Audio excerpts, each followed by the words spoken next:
ডারউইনের evolution theory সম্পর্কে প্রায় সকলের মাঝেই অনেক ভুল ধারণা বিদ্যমান। ডারউইনবাদের সমর্থকরা অনেকেই এই থিওরি থেকেও এক কদম আগ বাড়িয়ে তা প্রচার করে থাকে। এই থিওরির সপক্ষে যে সকল এভিডেন্স আছে তার থেকেও বেশি প্রমাণের চেষ্টা করে থাকে। ডারউইনবাদের সমর্থকদের একটি কথা, তুমি বায়োকেমিস্ট্রি দেখো, genetics, anatomy, psychology, sociology, morphology, language, biogeography অথবা ফসল রেকর্ডস, প্যালিওঅ্যানথ্রোপোলজি অর্থাৎ জীববিজ্ঞানের প্রতিটি সাবফিল্ড, যেখানেই তুমি দেখো সকল কিছুই ডারউইনের বিবর্তন তত্ত্বকেই সমর্থন করে। ঠিক এভাবেই ডারউইনবাদের সমর্থকরা অন্যদেরকে বোঝাতে চায় যে ডারউইনের বিবর্তন তত্ত্ব শতভাগ সঠিক এবং সত্য, এবং সকলকে আহ্বান জানায় যেন সবাই এই তত্ত্বকে বাস্তব বলেই মেনে নেয়, যা তারা বিভিন্ন বই, ডকুমেন্টারির মাধ্যমে প্রচার করে থাকে। ডারউইনের বিবর্তন তত্ত্ব সম্পর্কে কমপক্ষে 3টি বিষয় নিশ্চিতভাবে বলা যায়, যা পৃথিবীর কোনো এভলিউশনারি বায়োলজিস্টই চ্যালেঞ্জ করবে না। আর তা হলো: 1. ডারউইনের এভলিউশন থিওরি একটি প্রবাবিলিস্টিক ফ্রেমওয়ার্কের উপর ভিত্তি করেই তৈরি করা। 2. এই থিওরির মধ্যে একের অধিক অ্যাজাম্পশন আছে, যার অনেকগুলো অ্যাজাম্পশনকেই অন্য এভলিউশনারি বায়োলজিস্টরা চ্যালেঞ্জ করেছেন। 3. এই থিওরির বিপরীতে একাধিক অল্টারনেটিভ থিওরি রয়েছে, যেগুলো এই থিওরির অনেক বেসিক ফান্ডামেন্টাল আইডিয়ার বিপরীত, এবং এই থিওরিগুলো সবগুলোই মেইন স্ট্রিম সেকুলার একাডেমিক্সদের দ্বারা গঠিত, যাদের প্রত্যেকেই এথিয়েস্ট অথবা অ্যাগনস্টিক। আমরা এখন এই 3টি পয়েন্ট নিয়ে বিস্তারিতভাবে আলোচনা করব। আমাদেরকে প্রথমেই যা করতে হবে তা হলো এভলিউশন এবং ডারউইনিয়ান এভলিউশনের মধ্যে একটি পার্থক্য করা, কারণ ইভলিউশন এবং ডারউইনিয়ান ইভলিউশন এক নয়। ইভলিউশন হচ্ছে একটি জেনারেল আইডিয়া বায়োলজিক্যাল চেঞ্জ সম্পর্কে, অর্থাৎ প্রজন্ম থেকে প্রজন্মান্তরে জীবের গাঠনিক বৈশিষ্ট্যের ক্রম পরিবর্তন। এ ব্যাপারে প্রায় 3-4 হাজার বছর আগ থেকেই বিভিন্ন সময় বিভিন্ন জন লিখেছেন, চিন্তা করেছেন এবং তত্ত্ব উপস্থাপন করেছেন। অতীতের প্রাচীন চীন, প্রাচীন ভারত এবং প্রাচীন গ্রিক সভ্যতায় একাধিক ব্যক্তি জীবের এই গাঠনিক বৈশিষ্ট্যের ক্রম পরিবর্তন সম্পর্কে লিখে গিয়েছেন, যার ব্যাপারে আমরা সকল মানুষই একমত। কারণ আমরা জানি এবং দেখি যে প্রজন্ম থেকে প্রজন্মান্তরে জীবের গাঠনিক বৈশিষ্ট্যের ক্রম পরিবর্তন হয়। তবে ডারউইনের ইভলিউশন থিওরি একটি ভিন্ন জিনিস। ফ্রেঞ্চ বায়োলজিস্ট জন বাতিস্তে লামার্ক 1809 খ্রিস্টাব্দে অর্থাৎ চার্লস ডারউইনের বই অরিজিন অফ স্পিসিস পাবলিশের প্রায় 50 বছর আগে লামার্ক একটি পরিপূর্ণ বিবর্তনবাদ তত্ত্ব পাবলিশ করেন, যেখানে বিবর্তনের ইতিহাস এবং এর মেকানিজম নিয়ে আলোচনা করা হয়েছে। বিবর্তনের ইতিহাস সম্পর্কে লামার্কের থিওরি হচ্ছে, সকল জীবের বা সকল জীবনের উৎস একটি না হয়ে বরং একের অধিক উৎস, অর্থাৎ পৃথিবীতে একই সাথে অসংখ্য উৎস হতে জীবনের উদ্ভব ঘটেছে এবং আলাদা আলাদাভাবে প্রত্যেকটি প্রজাতির বিবর্তন ঘটেছে একই সময়ে, এবং তার এই বিবর্তন তত্ত্বের মেকানিজম হচ্ছে ইনহেরিটেন্স অফ অ্যাকোয়ার্ড ক্যারেক্টারিস্টিক্স, অর্থাৎ চার্লস ডারউইনের ন্যাচারাল সিলেকশন নয়।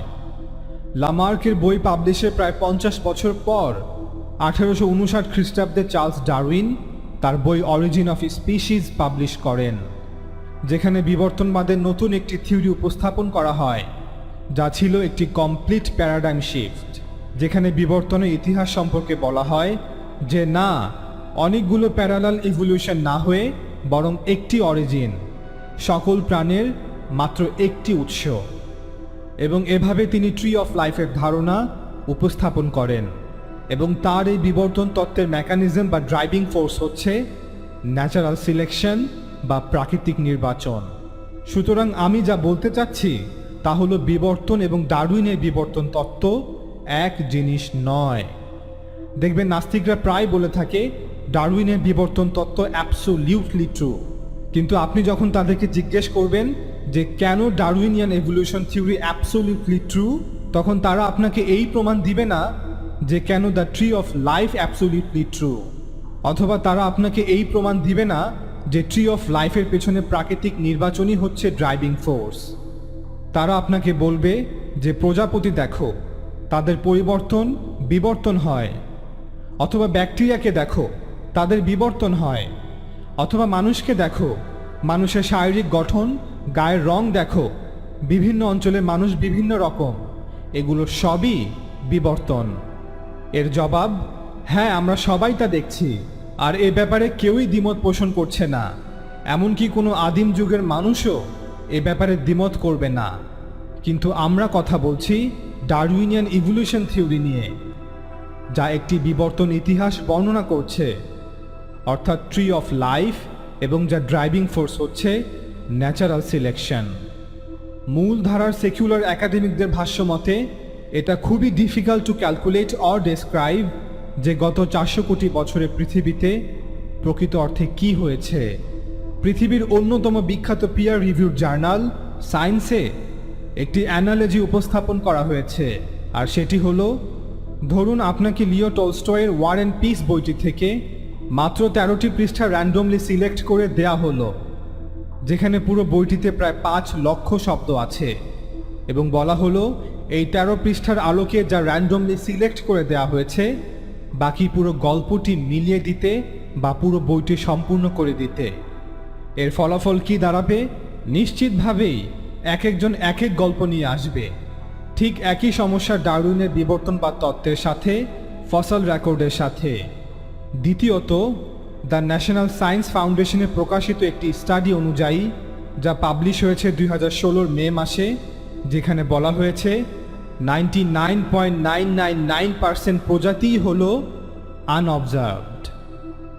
আমাদের কাছে যত তথ্য আছে, সেটা ফসল রেকর্ড হোক অথবা বর্তমানে জীবিত যত প্রজাতি বা বায়োলজিক্যাল লাইফ আছে, এই সব কিছুই হল 0.0001% ডেটা। এর অর্থ হলো লিও টলস্টয়ের ওয়ার অ্যান্ড পিস বইয়ের 13 পৃষ্ঠা বা পূর্বে বর্ণিত স্ক্যাটার গ্রাফের প্রবলেম। আর ঠিক এই কারণেই অনেক এভলিউশনারি বায়োলজিস্টরা পৃথিবীতে হিস্ট্রি অফ লাইফকে পর্যবেক্ষণ করে একের অধিক অল্টারনেটিভ কন্ট্রাডিক্টরি আইডিয়া উপস্থাপন করেছেন। কেউ বলেছেন হয়তো ডারউইন সঠিক যে সকল জীবন একটি উৎস থেকে উদ্ভূত, ফলে ট্রি অফ লাইফ বা ইউনিভার্সাল কমন অ্যানসেস্ট্রি তত্ত্ব সঠিক। অন্যদিকে যে সকল বায়োলজিস্টরা নিও লামার্কিয়ান এভলিউশনে বিশ্বাস করেন, তাদের মতে বিভিন্ন জীবনের উৎস বিভিন্ন, আলাদা আলাদাভাবে বিভিন্ন উৎস থেকে একই সময়ে বিভিন্ন জীবন উদ্ভূত হয়েছে, অর্থাৎ অসংখ্য লাইনস অফ এভলিউশন। উদাহরণস্বরূপ কার্ল ওউজ, যিনি থার্ড ডোমেইন অফ লাইফ আর কি আবিষ্কার করেন, তার মতে হিস্ট্রি অফ লাইফ হচ্ছে ওয়েভ, এটা ট্রি অফ লাইফ নয়। কেউ কেউ বলেন ইভলিউশন হচ্ছে একটি গ্রাজুয়াল চেঞ্জ, অন্যরা বলেন না, বরং একটি র্যাপিড চেঞ্জ। লামার্কিয়ান ইভলিউশন বিশ্বাস করে প্রোগ্রেশনে, আর ডারউইনিয়ান ইভলিউশন মতে নো প্রোগ্রেশন। আরেকটি বিষয় হচ্ছে জাস্ট সো স্টোরিজ। হার্ভার্ড ইউনিভার্সিটির এথিয়েস্ট এভলিউশনারি বায়োলজিস্ট রিচার্ড লিউইন্টন এবং স্টিফেন জে গুল্ড এই টার্মটি সামনে নিয়ে আসেন। জাস্ট সো স্টোরিজ অর্থাৎ মন গড়া বানানো কিছু গল্প। উদাহরণস্বরূপ, কিভাবে হাতির সুর এত বড় হলো? ডারউইনবাদীদের গল্প হচ্ছে যে নদীতে পানি খেতে গেলে যখন কুমির কামড়াতো এবং হাতি নিজেকে টেনে টেনে উপরে নিয়ে আসতো, এভাবে ধীরে ধীরে প্রজন্মের পর প্রজন্ম হাতির লম্বা সুর গজায়। এটাই হচ্ছে জাস্ট সো স্টোরি। প্রশ্ন হচ্ছে কেন রিচার্ড লিউইন্টন এবং স্টিফেন জে গোল্ড এই ধরনের বিবর্তন সম্পর্কিত গল্পগুলোকে জাস্ট সো স্টোরি বলেছেন? সহজ কারণ, আপনি এই গল্পগুলোকে টেস্ট করতে পারবেন না। বিবর্তনবাদ অনুযায়ী মানুষের সকল অ্যাসপেক্ট, হোক সেটা বায়োকেমিস্ট্রি, জেনেটিক্স, অ্যানাটমি, সাইকোলজি অথবা সোশিওলজি, এই সকল কিছুকে ডারউইনিয়ান ইভলিউশন এবং ন্যাচারাল সিলেকশন দ্বারা ব্যাখ্যা করতে হবে। উদাহরণস্বরূপ কালার প্রেফারেন্সকে কিভাবে ন্যাচারাল সিলেকশন দিয়ে ব্যাখ্যা করবেন? কারণ নারীরা লাল রং বেশি পছন্দ করে এবং পুরুষরা নীল রং বা লাল রং ছাড়া অন্য কোনো রং বেশি পছন্দ করে। কিছু কিছু ইভলিউশনারি থিওরিস্টরা একটি গল্প বানিয়েছে। গল্পটি হলো আজ থেকে প্রায় 10 লক্ষ বছর আগে যখন মানুষরা আফ্রিকার জঙ্গলে হান্টার গ্যাদারার সোসাইটি হিসেবে বসবাস করত, তখন যেহেতু পুরুষরা শিকার করতে বাইরে যেত এবং নীল আকাশ দেখত, কারণ যে যত বেশি আকাশের নীল রং পছন্দ করবে সে তত বেশি শিকারে বের হবে এবং তত বেশি দিন সে সারভাইভ করবে। ফলে তাদের সেই জিন, সেই মিউটেশন বা পরিব্যক্তি প্রজন্ম থেকে প্রজন্ম পাস ডাউন হয় বা ছড়িয়ে পড়ে। ফলে পুরুষরা এখনও নীল রং বেশি পছন্দ করে। আর যেহেতু সে সময় নারীদের পুরুষের ধরে আনা শিকারের সাথে ইন্টারঅ্যাক্ট হতো যা রক্তাক্ত থাকতো, তাই যে নারী যত বেশি রক্তের সাথে ইন্টারঅ্যাক্ট করবে সে তত বেশি দিন সারভাইভ করবে। তাছাড়া নারীরা জঙ্গলে গিয়ে বিভিন্ন লাল রঙের ফল নিয়ে আসতো, আর তাই তারা লাল রং পছন্দ করা শুরু করে। আর যেহেতু তাদের জিন বর্তমান পর্যন্ত নারীদের মধ্যে ছড়িয়ে আছে, তাই তারাও লাল রং বেশি পছন্দ করে। রেইমন্ড টেলিস, যিনি একজন atheist scientist, evolutionist, thinker, philosopher, poet, cultural critic, physician এবং ক্লিনিক্যাল নিউরোসায়েন্টিস্ট, অর্থাৎ একজন পলিম্যাথ, তিনি এই জাস্য স্টোরিগুলোকে চ্যালেঞ্জ করেন এবং সমালোচনাও করেন। তিনি বলেন, নারীদের লাল রং পছন্দ করা একটি রিসেন্ট ফেনোমেনা। আজ থেকে প্রায় 150 বছর আগেও ইউরোপে নারীরা নীল রঙের জামা বেশি পছন্দ করত এবং পুরুষরাও অনেক বেশি লাল রঙের পোশাক পরিধান করত। এভাবে অসংখ্য জাস্য স্টোরি আছে, যেমন মানুষ কিভাবে 2 পায়ে হাঁটা শুরু করলো, মানুষ কিভাবে কথা বলা শুরু করলো, মানুষ কিভাবে টুলস ব্যবহার করা শুরু করলো। ডারউইনের দ্য ট্রি অফ লাইফ সম্পর্কে ধারণাটি মৌলিকভাবে একটি অ্যাজাম্পশনের উপর ভিত্তি করে তৈরি করা হয়েছে, আর সেই বেসিক ফান্ডামেন্টাল অ্যাজাম্পশনটি হচ্ছে হোমোলজি। হোমোলজি হচ্ছে একটি ধারণা যে বিভিন্ন প্রজাতির মধ্যকার দৃশ্যমান বিভিন্ন অঙ্গ সাংস্থানিক বা জিনগত যে সাদৃশ্য বিদ্যমান তা মূলত একটি সাধারণ পূর্বপুরুষ বা কমন ডিসেন্টের কারণে। এই কারণেই তারা মানুষকে দেখে এবং চিম্পাঞ্জিকে দেখে, এবং যেহেতু তারা মিল খুঁজে পায় তাই অবশ্যই এর কারণ কমন অ্যানসেস্টর বা সাধারণ পূর্বপুরুষ। এখন প্রথম কথা হচ্ছে, এটি একটি মেনে নেওয়া অ্যাজাম্পশন বা ধারণা। এখন কেউ যদি মনে করে এমনটা হওয়ার সম্ভাবনা আছে তবে ঠিক আছে, কিন্তু এমনটা দাবি করবেন না যে এটা অ্যাবসোলিউটলি ট্রু বা পরম সত্য, যতক্ষণ পর্যন্ত না আমরা তা এম্পেরিক্যালি অবজার্ভ করতে পারি। হোমোলজির পক্ষে কোনো এভিডেন্স না থাকলেও কোনো সমস্যা নেই, কারণ এটি একটি অ্যাজাম্পশন। হোমোলজির বিপরীতে একটি কাউন্টার ফ্যাকচুয়াল রয়েছে, আর সেটি হলো হোমোপ্লেজি। হোমোপ্লেজি হচ্ছে সাদৃশ্যতা সরাসরি কমন অ্যানসেস্ট্রি বা সাধারণ পূর্বপুরুষের কারণে নয়, অর্থাৎ দুটি প্রজাতির মধ্যে সাদৃশ্য রয়েছে তবে তা সম্পূর্ণ স্বাধীনভাবে উৎপত্তি লাভ করেছে। এই হোমোপ্লেজি সব জায়গাতে রয়েছে, বায়োকেমিক্যাল লেভেলে, জেনেটিক লেভেলে এবং অ্যানাটমিক্যাল লেভেলে। এর কিছু ক্লাসিক এক্সাম্পল হলো টেরাসর, বাদুড় এবং পাখি। তাদের সবারই পাখা আছে, কিন্তু এই প্রজাতিগুলোর পাখা সম্পূর্ণ স্বাধীনভাবে গজিয়েছে। এই ছবিটিতে পরিষ্কার যে তাদের প্রত্যেকের পাখার গঠন প্রকৃতি এবং সেট ভিন্ন ভিন্ন, এবং তাদের পাখার ম্যাটেরিয়ালও ভিন্ন ভিন্ন। এখন আপনি জেনেটিক্সে গেলে দেখবেন বাদুড়, ডলফিন, তিমি সহ বিভিন্ন প্রাণীর বিশেষ এক ধরনের জিন আছে একোলোকেশনের জন্য। তাদের উভয়ের এই সক্ষমতা হোমোলজির জন্য নয়, বরং এটা হোমোপ্লেজি। 2017 সালে এ বিষয়ে অ্যান্ড্রিউ ইংপিন এবং W4 ডুলিটেল একটি পেপার পাবলিশ করেন, molecular phylogenetics and the perennial problem of হোমোলজি।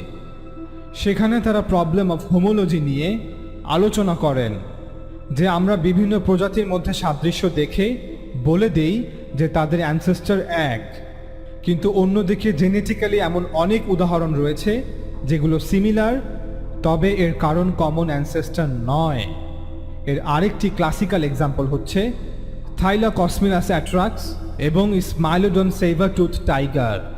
দুটোই বিলুপ্ত প্রাণী, থাইলাকসমিলাস ছিল একটি মার্সুপিয়াল প্রজাতির প্রাণী এবং স্মাইলোডন সেভারটুথ টাইগার ছিল একটি প্লেসেন্টাল প্রজাতির প্রাণী। দুটি সম্পূর্ণ ভিন্ন প্রজাতি হওয়া সত্ত্বেও তাদের মধ্যে প্রচুর মিল ছিল। দুটোই সেভারটুথ, অর্থাৎ সামনে দুটো বিশাল আকৃতির দাঁত। অথচ এই মার্সুপিয়াল সেভারটুথ প্রাণীটি স্মাইলোডন সেভারটুথ টাইগার থেকে ক্যাঙ্গারুর অনেক অনেক বেশি নিকটবর্তী, কারণ ক্যাঙ্গারু এবং থাইলাকসমিলাস দুটোই মার্সুপিয়াল প্রজাতির প্রাণী। এবার মানুষ সম্পর্কে কিছু হোমোলজি এবং হোমোপ্লেজির উদাহরণ। প্রায় আপনারা শুনে থাকবেন যে দেখো, চিম্পাঞ্জির মাথার খুলির এই অংশটি, হাতের কনুর এই অংশটি, এগুলো অনেকটাই মানুষের সাথে সাদৃশ্যপূর্ণ, সুতরাং আমাদের অ্যানসেস্টারও একই। আবার বলছি, এটি একটি অ্যাজাম্পশন, এর বিপরীত এক্সাম্পলও আছে।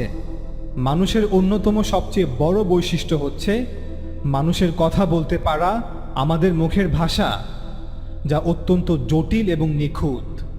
পুরো পৃথিবীতে ভাষার ক্ষেত্রে মানুষের সাথে যে প্রজাতির সবচেয়ে বেশি মিল, সেটি চিম্পাঞ্জি নয়, বরং সংবার্ড। ভাষার ক্ষেত্রে তারা মানুষের সবচেয়ে নিকটস্থ। এটা সাদৃশ্যের কারণে নয়, এটা হোমোলজি নয়, বরং হোমোপ্লেজি। চিম্পাঞ্জিরা সর্বোচ্চ 100 জনের দলে বসবাস করে। অন্যদিকে মানুষের সোশ্যাল বিহেভিয়ারের ক্ষেত্রে আমাদের সবচেয়ে নিকটস্থ হচ্ছে পিঁপড়া। পিঁপড়ারা সবসময় কলোনিতে বসবাস করে, যেখানে মিলিয়নস অফ পিঁপড়া বসবাস করে, যারা প্রত্যেকে জিনিওলজিক্যালি রিলেটেড, অর্থাৎ প্রত্যেকেই ভাই অথবা বোন। মানুষের মতো পিঁপড়াদেরও কমপ্লেক্স সোশ্যাল স্ট্রাকচার আছে, কমপ্লেক্স বিল্ডিংস, ইকোনমিক্স, এমনকি তাদের শেষকৃত্যও হয়। এটা হোমোলজি নয়, বরং হোমোপ্লেজি। ক্যামব্রিজ ইউনিভার্সিটি হতে প্রকাশিত এভিডেন্স অ্যান্ড এভলিউশন বইতে বলা হয়েছে, both the following thoughts are naive. Human and chimps must share a common ancestor because they are so similar, and humans and mushrooms must have arisen independently because they are so different. Within a probabilistic framework there is no must in either case. দুটি ধারণাই naive. যেহেতু মানুষ এবং চিম্পাঞ্জির মধ্যে সাদৃশ্য রয়েছে, তাই অবশ্যই তাদের অ্যানসেস্টারও এক, এবং যেহেতু মানুষ এবং মাশরুম ভিন্ন, তাই অবশ্যই তারা স্বাধীন এবং আলাদাভাবে উৎপত্তি লাভ করেছে।